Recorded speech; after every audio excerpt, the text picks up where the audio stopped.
I'm happy to be here because of both magazines.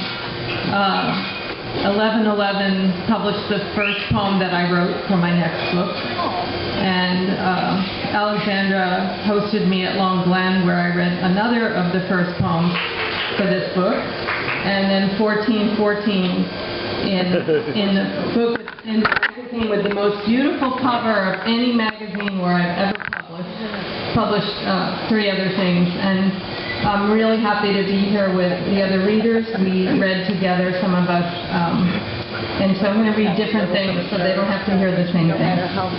I also just came back from Brooklyn, where I lived for a long time, and where my daughter, who is here, who was born 22 years ago. And I was very aware on the streets of post-colonialism in everyday life, the nannies with the babies in Brooklyn. So this comes from a section of my next book called My Singing Teachers, and most of the poems are about various kinds of works. And this poem is called Doris Love. May is lilacs, June is roses, honeysuckle blooms all summer here. It's gray today, though, February, and no Valentine. An imaginary, what's that on your dress? An imaginary flower as big as a baby. Exaggerated. Nothing, really. Her new employers love her love of color. They wear only black or gray. They say her dresses are good for babies. Visual stimulation.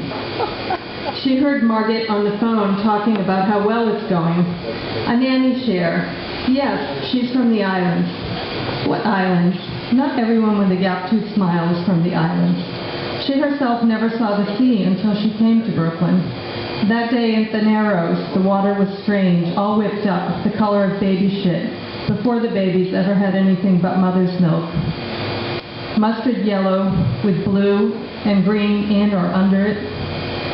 To get off to a good start, she took 2 buses out to the Toys R Us near Coney Island the Sunday before she was to begin work. She wanted to buy 2 of something for her part-time babies, but the store was closed. Nothing but gulls screaming, and a man alone in his car in the parking lot. Or, not alone, a woman's head comes up from his lap. She waits for the bus back. Some bird makes a small sound in the eaves at the bus stop, like the sound of someone drinking. She read about primroses and nightingales in her school books, and thought she'd see them in cold places where they spoke English, but there are none here. When the bus comes to the remote stop, she's the only passenger. The driver, a big little fat gal, says, "Lo siento mal." What? I feel bad about the Toys R Us going out of business, and you came all this way. Now Doris knows how to say "I'm sorry" in 3 languages. Nothing to do but think on the way back to Crown Heights. Maybe this would be a good time to change her name. Melinda, Qualinda, Delinda, or Veronica. Almost no one knows her here. Better do it fast before the babies get big enough to call her Doris. Hard to change anything after that. I want to read one poem. Another section in the next book is called Feminine. And, well, a lot of my work is about women, and a lot of our struggle is about women. All kinds of women. Self-portrait as a meadow. Part of the reason I chose this one is because some 23-year-olds like some of these lines and posted them on Tumblr. And, you know, when you come to a reading, you look around at the demographic and you try to figure out, you know, what's good. And I thought, well, if they like them, maybe you would like them. Self-portrait as a meadow. There is a chair, the heart of which is wooden, split 5 ways, and grass pressed flat where we kissed, where others later kissed, on the same mattress, and solemn nothing happening under a canopy. Have you forgotten me? I will go down wonderfully, as was told in Proverbs, though for a long time I thought I should not go. Here are things that have no Latin names, or none that men would know. And I write a lot of prose. You can probably tell by the way I read it that Doris Love is prose. I'm going to finish with 2 poems that just came out in Hanging Loose magazine.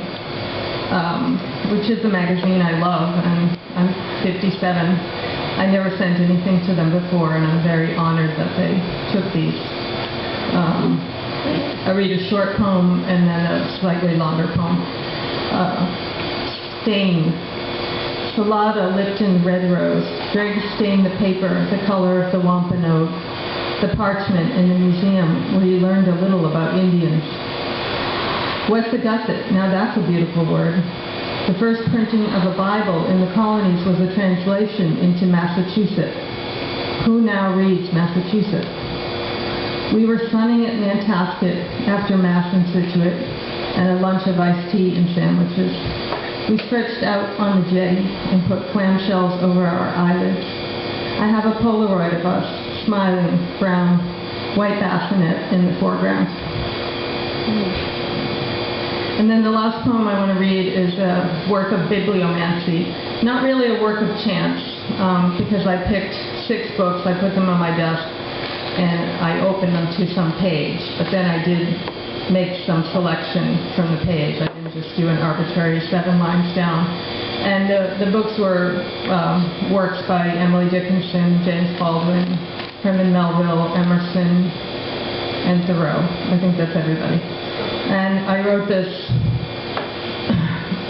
after Ferguson, and it makes you remember that all of American history is leading up to right now.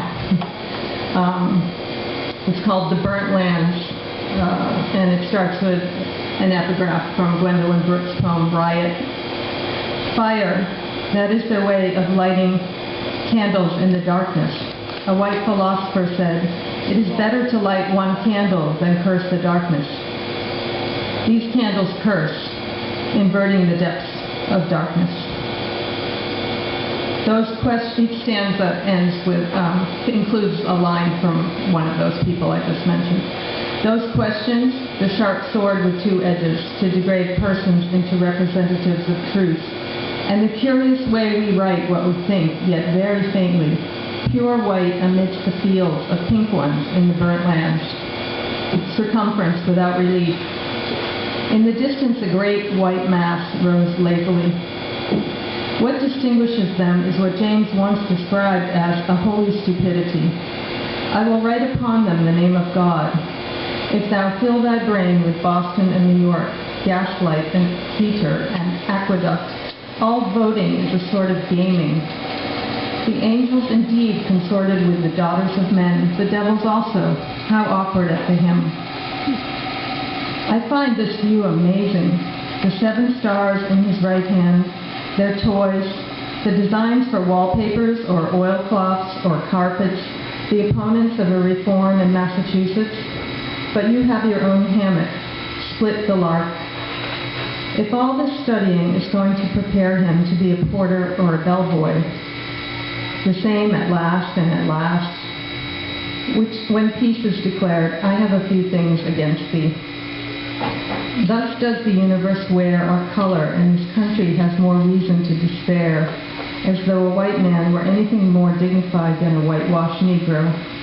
I went to school, but was not wise enough to know the hidden laws that really govern this society and made her doom inevitable.